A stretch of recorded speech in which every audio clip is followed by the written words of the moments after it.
Apa kabar? Aduh, aduh, saya suka sampai sekarang masih di sini. Saya tinggal di rumah yang nggak layak huni, yang nggak apa-apa sih ya, karena ini kan banyak kenangan rumah ini dan bokap pernah meninggal di sini, jadi mau jual sayang gitu ya.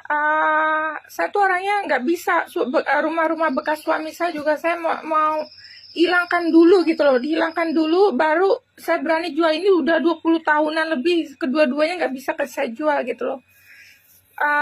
Dan lagi pun saya juga ya istilahnya walaupun nggak layak huni lah ya, saya mah bodo amat, yang penting ada kenangan aja. Lihat ini belum habis. Yang itu malah parah, langsung ke depan gitu loh. Tapi saya termasuk nekat loh orangnya ya, dan nggak peduli banget, nggak terlalu menjaga image ya. Kalau saya bilang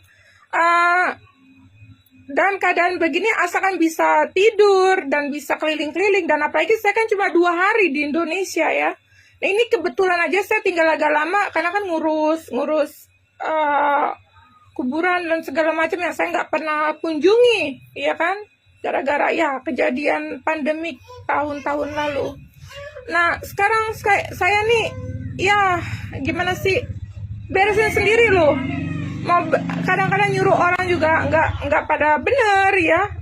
Mereka tahu saya dari luar, dari tampang atau dari logat saya, mereka udah kelihatan ya. Kayaknya saya selalu dimanfaatkan. Saya sedih banget loh. Padahal saya udah pakai pakaian yang wajar, tapi kan tetap aja fisiknya saya kan tetap agak berbeda di pandangan mereka. Jadi setiap kali orang yang kerja sama saya tuh tidak jujur. Jadi saya kebanyakan ngabisin duitnya ya buat itu, karena orang-orang yang seperti itu amit-amit yang baik terlalu menipu ya. Saya kesel sekali. Nah sekarang saya pelan-pelan saya benerin sendiri, dan paling nyuruh 2-3 orang yang sangat saya percayai. Makanya saya tuh orangnya kalau udah percaya orang tuh sampai tahunan. Kenapa? Orang-orang seperti itu sudah layak kita pertahankan. Tapi banyak orang yang udah kita percaya dari awal ternyata akan berubah secepatnya ya. Yang seperti ini sulit saya percayai. Makanya prosesnya juga agak lama, alot, tapi setidaknya saya puas gitu. Ya orang-orang paling ngatain bodoh amat, yang jelas mah gue banyak. Kalau masalah kenapa gue tinggalnya kecil-kecil, di kecil-kecil ini kecil-kecil, ya gimana sih, saya orangnya nggak jaga image loh ya, nggak terlalu jaga image. Saya orangnya sederhana, nggak terlalu ya gini-gini gengsi. Saya nggak punya gengsi, zero ya. Jadi kalau saya mau terima tamu sebetulnya bukannya saya kenapa-napa, karena kecil tempatnya ya kan. Terus saya belum menetap secara permanen di Indonesia, jadi sia-sia kalau saya tuh rumah tuh besar-besar gitu, tapi tiap kali saya tiba beresin lagi, benerin lagi, karena ada serangga yang udah berhinggap. Karena kita ini kan iklimnya iklim tropis ya. Rumah 1 hari aja ditinggal udah ada laba-laba atau segala macam, itu 1 hari gimana 1 tahun ya kan, logikanya begitu. Jadi daripada gue sayang-sayang rumah besar-besar, mendingan gue potong dah, istilahnya begitu ya kan. Nah udah saya benerin ya, nggak apa-apa, yang penting gue mah ada tempat tidur ya kan. Kenapa sih nggak di hotel koplak, orang gue justru nyari bisnis, lu malah bayar lagi. Kecuali kalau misalnya saya diajakin kerja sama ya nggak masalah, itu lain cerita ya. Terus saya sampai sekarang masih kejebak nih di sini karena ada urusan macam-macam dokumen dan segala macam, karena kan saya puluhan tahun tidak pernah menetap di Indonesia. Dan saya ini kali ini adalah tahun pertama seumur hidup saya, semenjak 35 tahun saya sudah keluar negeri.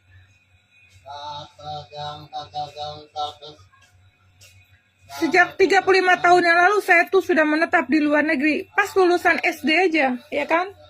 Nah, makanya saya udah agak ribet ya. Surat-surat harus dibalikin lagi, diputer lagi, karena di sini kan saya nggak ada apa-apa, nggak ada surat ini, nggak ada surat itu, harus balik lagi, ngirim lagi ke sana, ngirim lagi ke sana ya kan.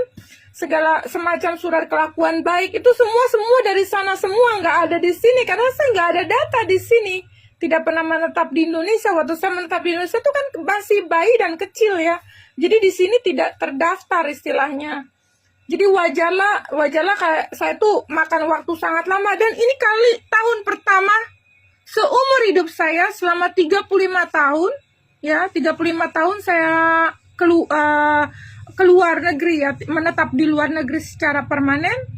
Ini tahun adalah kali pertama seumur hidup saya menetap di Indonesia tuh bisa lama loh. Ini tahun 2024 dan ini record loh.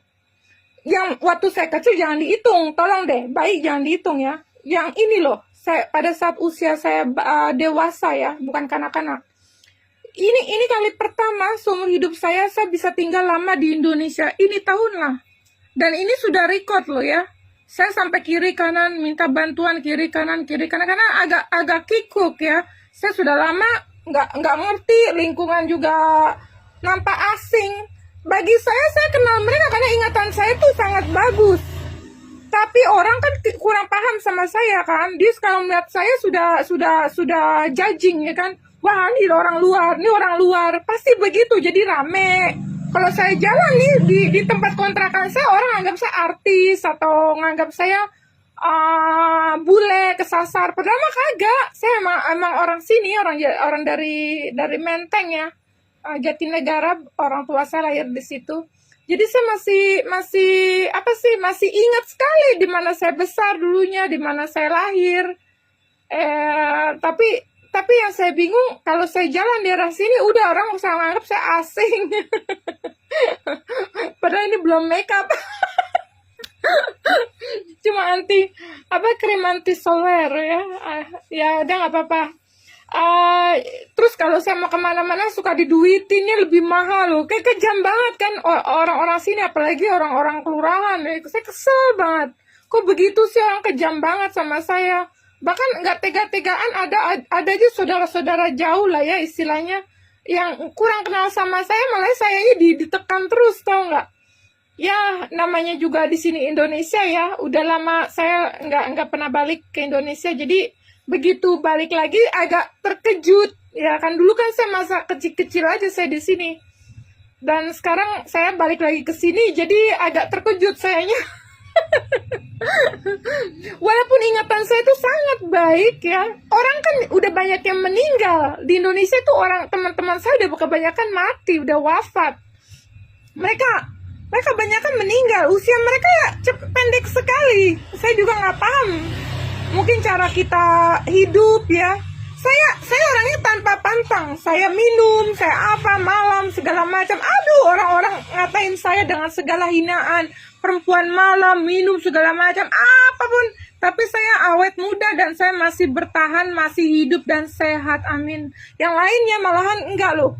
Jadi saya tuh senang diberi energi negatif ya. Kadang kalau kita dapat fitnah, dapat berita buruk tuh padahal tidak benar, orang tersebutlah yang menghisap keburukannya kita, ngerti nggak, energi negatif kita. Makanya saya kalau dihujat dan segala macam, saya tetap tegar loh ya, saya tetap tegar. Rezeki pun nggak akan hilang. Saya ditipu berapa kali pun saya juga masih tetap lancar rezeki saya. Jadi saya tidak pernah percaya omongan orang. Saya orang menghina apapun ya. Malahan saya senang karena saya jadi tambah awet muda. Iya, sebentar. Muda, saya juga jadi dapat energi negatif dari mereka itu. Malah bagus buat diri saya, buat perkembangan saya, buat melindungi saya istilahnya. Jadi kalau saya dihina, difitnah, saya malah senang. Waktu masih kecil saya ingat benar, saya dikatain ya nggak jauh dah orang-orang yang tetangga, dari saudara atau siapapun. Saya masih ingat, kan saya agak nakal, saya sering keluar segala macam. Tapi saya itu punya pendirian dan prinsip orangnya. Karena orang itu selalu menganggap saya itu bodoh sekali, lebih memilih itu. Selalu saya digituin. Tapi orang nggak tahu kalau kita tuh punya ingatan bagus dan waktu. Kan kita berbicara fakta, waktu itu berbicara fakta. Jadi kalau setiap kali saya difitnah segala macam, ingat kita punya waktu menjawab semua. Jadi fitnah segala macam itu akan terbukti dengan waktu ya, paham nggak? Jadi Kalau dulu saya waktu masih kecil, orang-orang tuh hina saya karena saya suka keluar malam. Saya pakai baju juga agak pendek, kayak rok. Karena zaman-zaman malam, saya pakai baju juga agak pendek, kayak rok.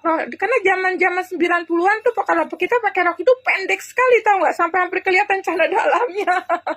Dulu ya.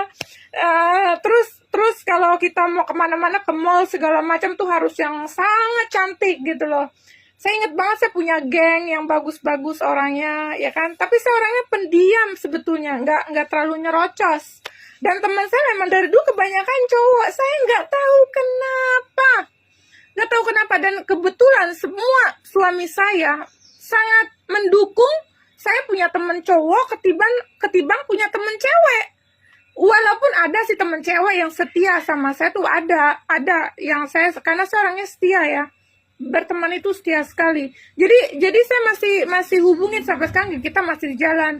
Tapi kebanyakan kalau sama teman cowok tuh saya berhubungan, suami orang yang saya nikahin itu nggak pernah cemburu.